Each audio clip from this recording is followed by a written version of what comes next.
ডিনারে বা সকালে ব্রেকফাস্টে যখন বাড়ির সবাই বলে রোজ রোজ রুটি খেয়ে বোর হয়ে গেছি, তখন চটজলদি কিন্তু এইভাবে একটা পরোটা বানিয়ে নেওয়াই যেতে পারে। তাহলে বাড়ির সবাই খুশিও হবে এবং খেতেও খুব ভালো লাগবে। দেখো জিনিসটা আমি কিভাবে বানিয়েছি সেটাই তোমাদের সাথে শেয়ার করব, চলো। তার জন্য প্রথমে একটা আমি বড় বোল নিয়ে নিলাম। এবার এর মধ্যে কিছুটা পরিমাণ পনিরকে গ্রেট করে, এর মধ্যে আমি জল ঝরানো পনির, তাকে গ্রেট করে এর মধ্যে আমি দিয়ে দিলাম। এবার আমি কিছুটা আলুকে সেদ্ধ করে রেখেছি, সেদ্ধ করে সেটাকেও গ্রেট করে রেখেছি, এটাও এর মধ্যে আমি দিয়ে দেব। এটার মধ্যে ভালো করে দিয়ে দিলাম। এবার বেশ খানিকটা ধনে পাতা আমি এর মধ্যে দিয়ে দিলাম।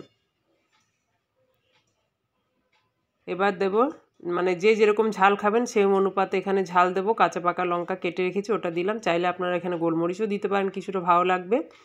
আর এই ক্ষেত্রে আপনারা চাইলে এখানে চাট মশলা ব্যবহার করতে পারবেন। আমার কাছে চাট মশলা ছিল না বলে আমি টক ঝাল মিষ্টি যে আমের আচার, সেই আচারটা দিলাম।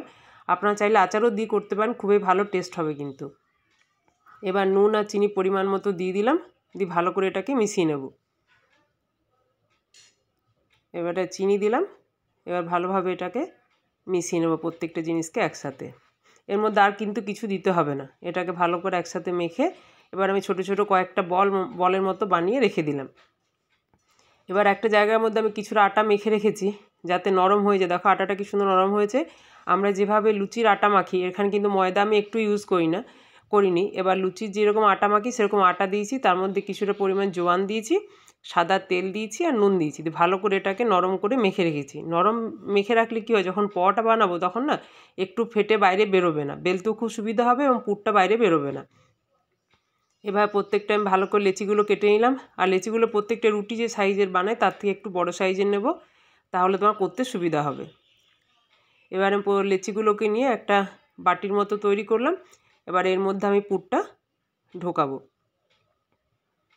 পুরটা যখন এখানে দেব, যাতে পুরটা হাতে লেগে মানে চিটচিট না করে বা অসুবিধা না হয় পুরটা ভরার জন্য, তার জন্য হয়তো তুমি একটু আটা হাত করে ওপর থেকে ছড়িয়ে দিতে পারো, কিংবা হাতে একটু অয়েল লাগিয়ে তারপর তুমি একটু প্রেস করে ভেতরে ঢুকিয়ে দিতে পারো, তাহলে খুব সুবিধা হবে।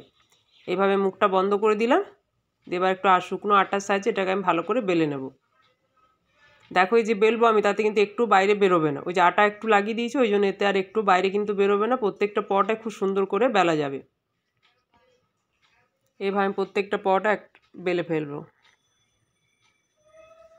যারা আমার চ্যানেলটি দেখছো অথচ এখনও সাবস্ক্রাইব করোনি, সব চ্যানেলটিকে একটু সাবস্ক্রাইব করার জন্য সবাইকে অনুরোধ করলাম। আর কেমন লাগছে আমাকে একটু কমেন্টস করে জানিও। দেখো কথা বলতে বলতে আমার বেলা কমপ্লিট হয়ে গেছে। এইভাবে আমি প্রত্যেকটা এক এক করে বেলে নেব। দেখো বাইরে কিন্তু একটু বেরোয়নি। একটু যদি আটাটা নরম করে মাখা হয় তাহলে কিন্তু এটা বাইরে একদমই বেরোবে না, মানে একদমই ফাটবে না। এইভাবে প্রত্যেকটা আমি বানিয়ে নেব।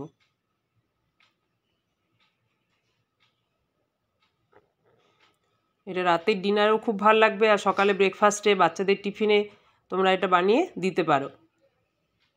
বাচ্চারা খুব আনন্দ করে খাবে, একটা হেলদি ব্রেকফাস্টও হবে। এভাবে আমি প্রত্যেকটা এক এক করে বানিয়ে নেব। এবার চলো আমি এগুলোকে ফ্রাই করে নিই। এই অলরেডি দেখো ভাজা শুরু হয়ে গেছে, আর প্রত্যেকটা খুব সুন্দর হয়েছে। এইভাবে প্রত্যেকটা আমি এক এক করে ভেজে নেব। তোমরা চাইলে ঘি বা বাটার দিয়েও ভাজতে পারো, কিন্তু আমি এখানে সাদা তেলেই ভেজেছি। আর এটা আমার যা মনে হয় ঘি বা বাটার থেকে সাদা তেলে দিলে বেশি ভালো লাগবে। এটা এইভাবে সাদা তেল দিয়ে প্রত্যেকটা আমি ভেজে ভেজে তুলে নেব। একদিন সবাই বাড়িতে বানিও।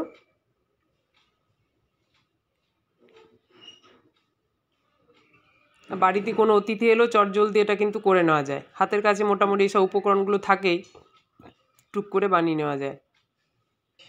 এভাবে আমি প্রত্যেকটাই বানিয়ে নেব। দেখো আমার পরোটা বানানো কমপ্লিট হয়ে গেছে, প্রত্যেকটা আমি বানিয়ে ফেলেছি। তোমাদের যদি ভালো লেগে থাকে সবাইকে রিকোয়েস্ট করলাম যেন সাবস্ক্রাইব যাদের করা না থাকে অবশ্যই সাবস্ক্রাইব করে দিও, আর কমেন্টস করে জানিও কেমন লাগলো।